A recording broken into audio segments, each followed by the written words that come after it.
రోజున అమరావతి ఆడవాళ్ల మీద ఏ రకంగా దమనకాండం చేశారో ఇవాళ మళ్ళీ వాళ్ళని మరి ఎన్ని మాటలతో మేము మాట్లాడలేము.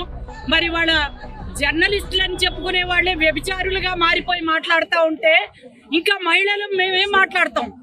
మహిళల మీద మరి ఒక నింద వేయాలంటే ఇది ఒకటేనా ఉన్నది?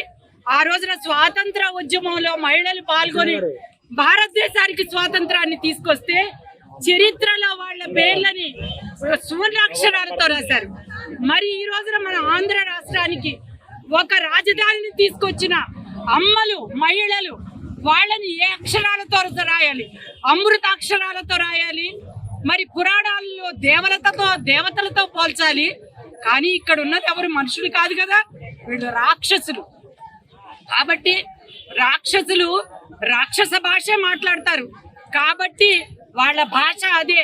మళ్ళీ ఇంకొకసారి రాష్ట్ర ప్రజానీకానికి దేశం మొత్తానికి మా భాష ఇదే, మేము చేసేది విధ్వంసమే, మేము అభివృద్ధిని రెండు కళ్ళ మేము చూడలేము, మాకు తెలిసింది ఇదే అని మళ్ళీ చెప్తా ఉన్నారు రాష్ట్ర ప్రజలందరూ. ఇవాళ ఇది కేవలం అమరావతి మహిళల మీద విధ్వంసం కాదు, రాష్ట్రాన్ని నాశనం చేయటం కోసం ఆంధ్ర రాష్ట్రానికి వచ్చే మరి సంస్థల్ని, గూగుల్ లాంటి సంస్థల్ని, TCS లాంటి సంస్థల్ని, వీటన్నిటినీ కూడా వస్తూ ఉంటే వాళ్ళకి విషం చిమ్మటానికి, మరి దీన్ని పాడు చేయటానికి వీళ్ళు చేసిన కుట్ర ఇది. ఈ రోజున రాష్ట్రం మొత్తం గమనించాలి.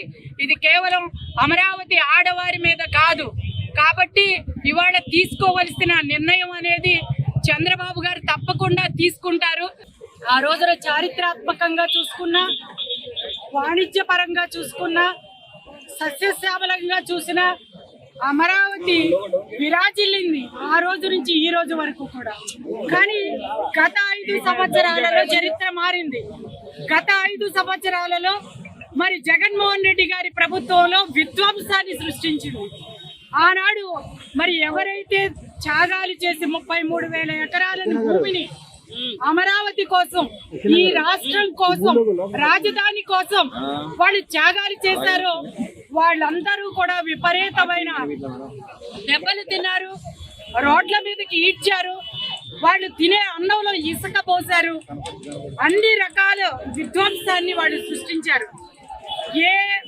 మరి ప్రతిపక్ష నాయకుడుగా జగన్మోహన్ రెడ్డి ఆ రోజున అసెంబ్లీలో ఒక మాట అన్నాడు, 33,000 ఎకరాలు కనీసం ఉండాలి, అమరావతి రాజధానిగా నేను ఒప్పుకుంటున్నానని.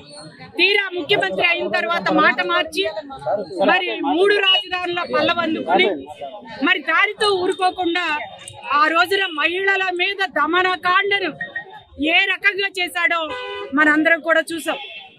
అటువంటిది ఈ రోజున ప్రజలందరూ బుద్ధి చెప్పారు, ఇలాంటి ముఖ్యమంత్రి మాకొద్దు, అభివృద్ధి అనేది మర్చిపోయి ప్రజల మీద దమనకాండను చేసి ముఖ్యంగా అమరావతి మహిళల మీద విపరీతమైన ట్రోలింగ్స్ చేయటం, వాళ్ళని నానా రకాలుగా హింసించటం, వీటన్నిటి మీద ప్రజలు విస్పష్టమైన తీర్పిచ్చారు.